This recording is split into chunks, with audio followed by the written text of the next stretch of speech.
नमस्कार दोस्तों, आज के इस लेक्चर के अंदर हम बात करने वाले हैं। देखिए, पिछले लेक्चर के अंदर हमने सर्किल स्टार्ट किया था और रिवीजन हम कर रहे थे और मैंने कहा था कि 2-3 क्लासेस भी होंगी इसकी रिवीजन की, क्योंकि थोड़ा सा ये बड़ा टॉपिक है और इंपॉर्टेंट टॉपिक है। मैं इसको चाहता हूं कि आपको अच्छे से एक चीज़ इसकी बारीकी से आपको समझाता हो चलूँ। तो देखिए, इसकी सेकेंड क्लास है आज। पिछले वीडियो के अंदर हमने थोड़ी छोटी हो पाई थी, लगभग 20 मिनट की क्लास थी। थोड़ा सा देखिए, चलते हैं आगे, हम बात करते हैं। देखिए, सर्किल में हम पढ़ रहे थे लास्ट में स्टैंडर्ड फॉर्म हमने पढ़ी थी। स्टैंडर्ड फॉर्म का मतलब क्या था कि एक्स स्क्वायर प्लस का वाई स्क्वायर बराबर ए स्क्वायर। भाई देखो, फॉर्मूले बहुत याद रखने जरूरी हैं। आपने फर्स्ट ग्रेड का भी पेपर देखा होगा, तो यानी लगभग अगर फॉर्मूले आपको चीजें याद हैं तो आप क्वेश्चन कर सकते हैं। इतने वो बात नहीं थी। देखिए, सारे क्वेश्चन तो किसी से नहीं हो पाएंगे, लेकिन आप इजीली क्वेश्चन जितने आपको चाहिए उतने अटेम्प्ट कर सकते थे। कब? जब आपको ये सारे फॉर्मूले याद हैं। इसलिए मैं ज्यादा फोकस इन्हीं पर कर रहा हूं कि आपको ज्यादा से ज्यादा फॉर्मूले याद करा पाऊं। ठीक है, तो देखिए, ये स्टैंडर्ड फॉर्म थी। सिंपल सी बात है, यानी जब क्या हो कि जो आपका सर्किल है वो मूल बिंदु से गुजरे। सर्किल मूल बिंदु से गुजरने का मतलब कि उसका सेंटर पॉइंट, उसका केंद्र सेंटर क्या हो, 0,0। ठीक है, सर्किल का सेंटर अगर 0,0 है तो जो इक्वेशन बनेगा वो इस प्रकार आपका बनता है। ये आपका स्टैंडर्ड फॉर्म होता है। अब हम बात करते हैं जो सर्किल का प्राचलिक समीकरण है। प्राचलिक समीकरण, यहां से भी बहुत बार क्वेश्चन आए हैं भाई। प्राचलिक समीकरण, देखिए, प्राचलिक समीकरण सब जानते हैं कि x और y यहां पर आपके जो कार्तीय निर्देशांक होते हैं। अब इसके साथ साथ अगर आपको एक और आपको कोई राशि दी जाए और उन तीनों के बीच में जो रिलेशन आएगा वो आपका क्या होगा, आप देखिए, प्राचलिक समीकरण रूप में होगा। जैसे मान लीजिए इस प्रकार हम बात करते हैं। मान लीजिए ऐसा है कुछ आपका, ठीक है, ये है आपका, ये x हो गया, ये मान लीजिए y है, यहां एंगल आपको थीटा दे दिया। ठीक है, ये तीसरी राशि एक और दे दी। अब इनके बीच में आपको रिलेशन निकालना है, रिलेशन इनको बीच में स्थापित करना है। तो आप सब जानते हैं कि x बराबर क्या होता है, r कोस थीटा। देखो, यहां से आप निकाल भी सकते हैं, थीटा की सामने वाली भुजा लंब हो गई, ये आधार हो गया, ये आपका r हो गया, ये कर्ण हो गया। तो निकाल सकते हैं, आधार बटा कर्ण कोस थीटा होगा। तो वही बात हुई, x बराबर r कोस थीटा हुआ। y बराबर क्या होता है, r साइन थीटा। ये तो हुआ है नॉर्मल सी बात। जब वर्त का यानी जब सर्किल का सेंटर पॉइंट आपको दिया जाए, इस प्रकार हम बात करते हैं कि केंद्र दिए जाए, तो केंद्र में समीकरण क्या होता है, केंद्रीय रूप में समीकरण क्या होता है वर्त का, x माइनस एच की स्क्वायर प्लस वाई माइनस के की स्क्वायर। ठीक है, यही तो हम लगातार बात करते आ रहे हैं। बराबर क्या होता है, आर स्क्वायर। ठीक है, अब ये जो चीजें हैं, यानी सीधा यहां पर ये समीकरण था X square plus Y square बराबर आपका त्रिज्या यानी आर स्क्वायर। तो यहां से देखिए, ये आपका इक्वेशन बना है। अब इसकी जगह यानी ए स्क्वायर, मान लीजिए त्रिज्या ए है, ए स्क्वायर, रेडियस यहां पर ये होगी, और ये जो बिंदु हम आ रहे हैं वो हम आर के बराबर इन्हें मान लेंगे। ठीक है, या फिर आप त्रिज्या भी आर मान सकते हैं, आर मान लीजिए, ए मान लीजिए, कोई फर्क नहीं पड़ता उन चीजों से, जो भी आप मानना चाहें वो चीजें मान सकते हैं। ठीक है, अगर आर आप ए मानते हैं तो यहां पर ए कोस थीटा हो जाएगा, क्योंकि देखो ये दूरी आपकी त्रिज्या ही तो है। आर मान लीजिए, ए मान लीजिए, एक ही बात है। हम आर मान रखा है तो ऊपर आर मान लो बस। ठीक है, अब देखो, x माइनस एच बराबर क्या होगा, वही आर कोस थीटा पूरा, क्योंकि ये पूरा एक x को व्यक्त करेगा, ये y को व्यक्त करेगा, y माइनस के बराबर आर साइन थीटा। अब आपसे यहां से ये चीजें पूछेगा x और y के मान, तो देखिए केंद्रीय रूप में x का मान कितना आ जाएगा, h plus R cos theta, और y का मान k प्लस का आर साइन थीटा। ये मान पूछता है, ये फॉर्मूला याद रख लेना। आपको देगा क्वेश्चन और पूछेगा कि x का मान, y का मान कितना है। अभी हम एक क्वेश्चन भी करेंगे ऐसा, सिंपल सी चीजें हैं। x बराबर h plus R cos theta, y बराबर k plus R sine theta. ऐसा क्वेश्चन आया है एग्जाम के अंदर और आता भी रहेगा, ध्यान से थोड़ा सा इन चीजों को पढ़ लेना। ये तो हो गई बात जब केंद्रीय रूप में। अब हम बात करें जनरल फॉर्म में, व्यापक रूप में अगर दिया है तो आप कैसे करेंगे। व्यापक रूप, ये तो था आपका जो केंद्रीय रूप। व्यापक रूप देखिए, सब जानते हैं व्यापक रूप में वर्त का समीकरण। व्यापक रूप में वर्त का समीकरण क्या होगा, देखिए ऐसे ही आप पढ़ते आए हैं, x प्लस जी का स्क्वायर प्लस वाई प्लस के का स्क्वायर। हमने निकाला था ना हमने, एफ का स्क्वायर बराबर आर स्क्वायर, यानी आर की जगह क्या था, ये देखो अंडरूट स्क्वायर करेंगे, या फिर सीधा लिख सकते हैं क्या, जी स्क्वायर प्लस का एफ स्क्वायर माइनस का सी। ये हमने बात की थी, आर की जगह है ये, या फिर आर स्क्वायर करेंगे। देखिए आर स्क्वायर की जगह यानी आर इस प्रकार है, ये देख लीजिए। ठीक है, यानी ये r का मान हो गया। ठीक है, अब यहां से देखो ये भी पूछेगा, आप देखो x प्लस जी बराबर क्या, वही सेम टू सेम चीज r कोस थीटा, और यहां y प्लस एफ बराबर r साइन थीटा, सेम वही चीजें हैं। तो यानी x का मान कितना आ जाएगा, x बराबर माइनस का g प्लस का r कोस थीटा, और ये y बराबर क्या आ जाएगा, माइनस का f r साइन थीटा।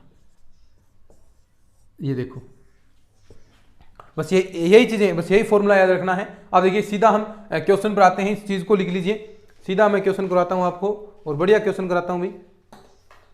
ठीक है,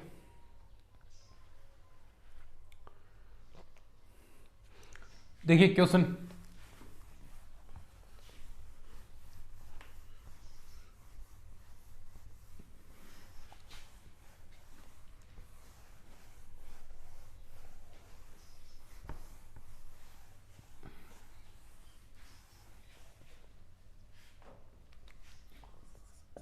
क्वेश्चन देखिएगा, इस प्रकार दे रखा है, वर्त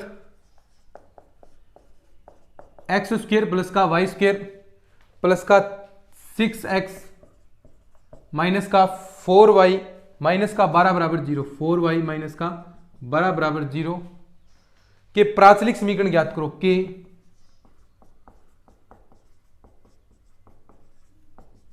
प्राचलिक समीकरण ज्ञात करो। बस ये आपको निकालना है कि इसके प्राचलिक समीकरण आपको ज्ञात करने हैं। निकाल सकते हैं, वर्त दिया है आपको, प्राचलिक समीकरण ज्ञात करना है, तो वही देखो सेम टू सेम चीजें, फॉर्मूले याद हैं तो आप कर पाएंगे, नहीं याद हैं तो एक बार फॉर्मूले याद कर लो। सिंपल सी बातें, 2-3 बार पढ़ोगे तो फॉर्मूले ऑटोमेटिक याद हो जाएंगे। और मैंने कोशिश भी की, देखो 2 बार तो मैंने भी करवा दिया आपको, तो फॉर्मूले तो याद होने चाहिए। फॉर्मूले एक बार और आप याद करोगे तो याद हो जाएंगे, 2-3 बार याद करेंगे तो हो जाएंगे, इतनी कोई हार्ड वाली बात नहीं। देखो ये आपका वर्त का समीकरण है, तो सबसे पहले यहां पर देखिए आपको जी और एफ के मान निकालने पड़ेंगे, केंद्र निकालना पड़ेगा, त्रिज्या निकालनी पड़ेगी। तो यहां से देखिए हम निकालते हैं, देखो जी का मान सबसे पहले हम चेक करते हैं कि ये आपके कांक होने चाहिए, धनात्मक होने चाहिए, बिल्कुल सही बात है। अब सीधा 2 का भाग देंगे, तो जी का मान देखिए कितना आ गया 3, एफ का मान -2, तो केंद्र कितने आ जाएंगे इसके, सेंटर केंद्र होते हैं माइनस का जी माइनस का एफ, तो देखिए कितना आ जाएगा -3 प्लस का 2।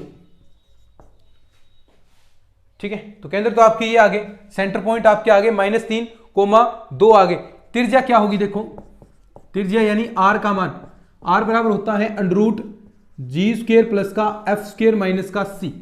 ठीक है, g कितना है, देखो 3 की स्क्वायर 9 हो गया, ये 4 हो गया। ठीक है, देखो 2 है तो 2 की स्क्वायर 4 हो गया, और यहाँ -c देखिए कितना है, ये रहा c आपके पास, माइनस कितना हो गया, प्लस का 12। देखिए 9 4 13 और 12 25, यानी बाहर कितना आएगा 5। ठीक है, ये आ गया आपका किसके बराबर, r का मान। तो अब आप जानते हैं, आपने पढ़ा है, देखिए अभी मैंने आपको चीज बताई थी कि x बराबर निकालना है, तो x बराबर कितना होगा, माइनस का g प्लस का r कोस थीटा, माइनस का g प्लस का r कोस थीटा, ये आपने पढ़ा है। तो देखिए सीधा सीधा आप यहां पर रख सकते हैं, x बराबर कितना आ गया, -3 प्लस का r किस गया 5 कोस थीटा। दूसरा y बराबर आपने क्या पढ़ा था, y बराबर वही आपके पास -f प्लस का r साइन थीटा, यही तो चीज आपने पढ़ी थी, यही चीज पढ़ी थी। तो देखिए क्या आ जाएगा, y का मान, प्राचलिक समीकरण ये आ गया आपका, y बराबर f का मान देखिए कितना है, -2 माइनस प्लस का 2 प्लस 5 साइन थीटा। बस ये f का मान आ गया, ये y का मान आ गया, और ये आपके पास x का मान आ गया। यही आपके क्या है रही, प्राचलिक समीकरण है, प्राचलिक समीकरण। बोलो, कोई दिक्कत होनी नहीं चाहिए इनमें तो, और है भी नहीं आपको। ठीक है, लिखो इसको, फटाफट आगे बढ़ते हैं। एक क्वेश्चन और कराता हूँ, बेहतरीन क्वेश्चन भाई। ठीक है, तो प्रैक्टिस भी अच्छी खासी आपकी यहाँ से हो रही है, और भी आप प्रैक्टिस कर सकते हैं। बहुत सारे क्वेश्चन आपको मिल जाएंगे निकालने के लिए, तो निकालिएगा उनको।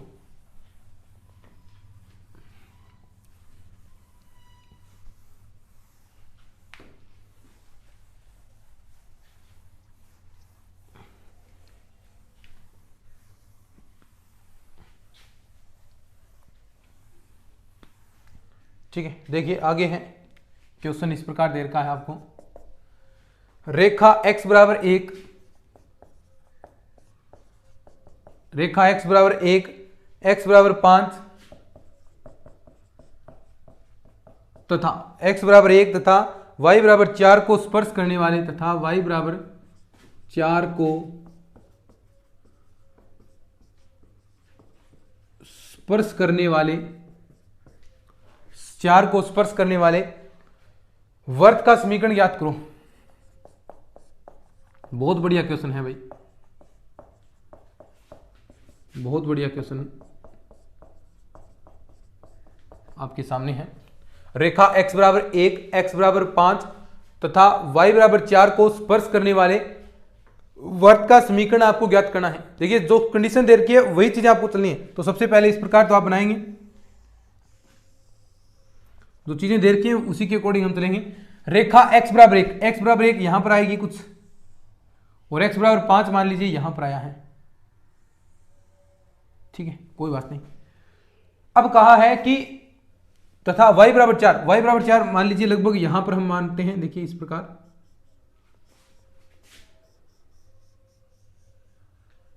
y बराबर 4, ये रहा आपका y बराबर 4 को स्पर्श करने वाले वर्त का समीकरण। अब देखो ध्यान से सुनना, ये तो हो गया y बराबर 4, ये हो गया x बराबर 5 और ये हो गया x बराबर 1।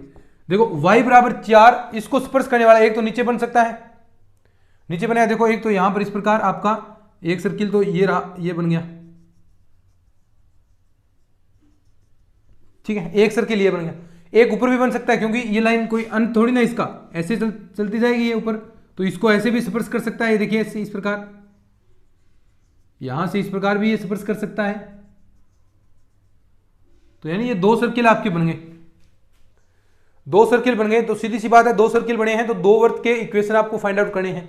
अब सर्किल का इक्वेशन निकालने के लिए देखो सबसे पहले ये आपको पता होना चाहिए कि सर्किल का इक्वेशन निकालने के लिए क्या क्या चीज चाहिए। कोई भी समीकरण निकालें तो ये पता होना चाहिए कि उसके लिए हमें क्या करना है। तो देखिए सर्किल का इक्वेशन निकालने के लिए आपको एक तो त्रिज्या निकालनी है रेडियस सर्किल की, और साथ साथ में उसका केंद्र बिंदु, बस उसके बाद सर्किल आ जाएगा। तो देखिए सेंटर पॉइंट हम कैसे निकालेंगे, इसने कहा ये 4 है, ठीक है। अब देखिए यहां पर ये 1 आएगा, यहां पर 2 आएगा, 3 आएगा।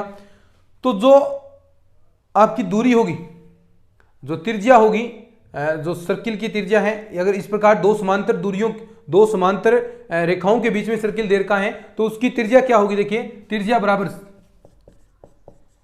बराबर ये याद रखना फॉर्मूला 1/2 इंटू समांतर रेखाओं के बीच की दूरी, समांतर रेखाओं के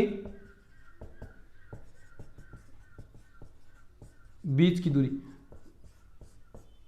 समांतर रेखाओं के बीच की दूरी देखिए कितनी आएगी, ये 1 है, ये 5 है, 5 में से 1 घटाएंगे 4 और 2 का भाग देना है 1/2, तो कितना आएगा 2, ठीक है। यानी इसकी त्रिज्या कितनी आ जाएगी, r बराबर 2।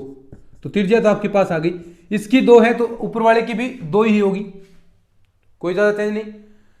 ये आ गया, एक बिंदु आपके पास आ गया त्रिज्या वाला, तो r का मान 2 आ गया। अब देखो r का मान 2 आया है। अब एक चीज आप और ज्ञात कर सकते हैं, देखो ये 4 है और ये दूरी आप जानते हैं कि ये केंद्र है, तो ये दूरी आपके पास 2 होगी, ठीक है। ये दूरी भी आपके पास कितनी होगी, 2 होगी। ये टोटल 4 है, तो ये पॉइंट, एक पॉइंट कितना आ गया, y का मान यहां पर 2 आ गया। यहां भी ऊपर भी कितना आ जाएगा, 2 आ जाएगा। ऊपर देखिए 2 नहीं आएगा, ये 4 है, अब 2 प्लस और होगा, 2 प्लस हम करेंगे तो ये कितना आ जाएगा, y का मान 6।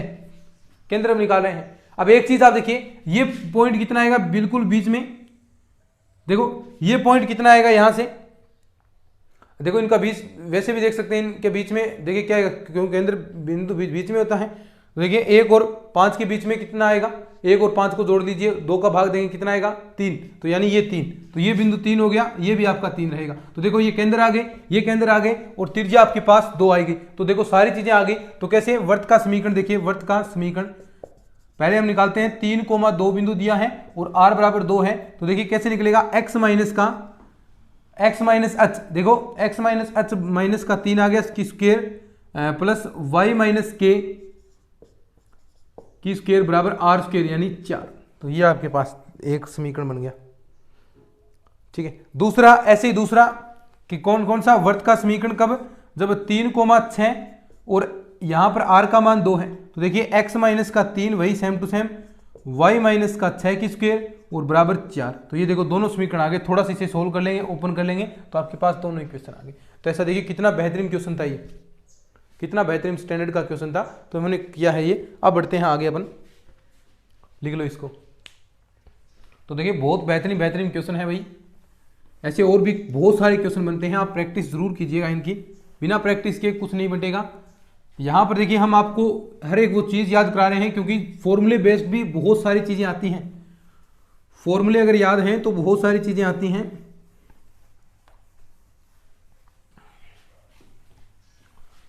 फॉर्मूले याद हैं तो बहुत सारी चीज़ें आती हैं।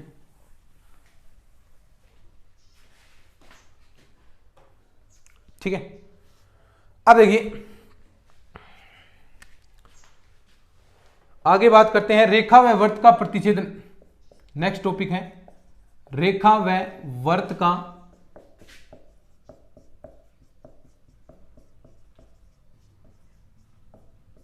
प्रतिच्छेदन। रेखा व वर्त का प्रतिच्छेदन, इंटरसेक्शन।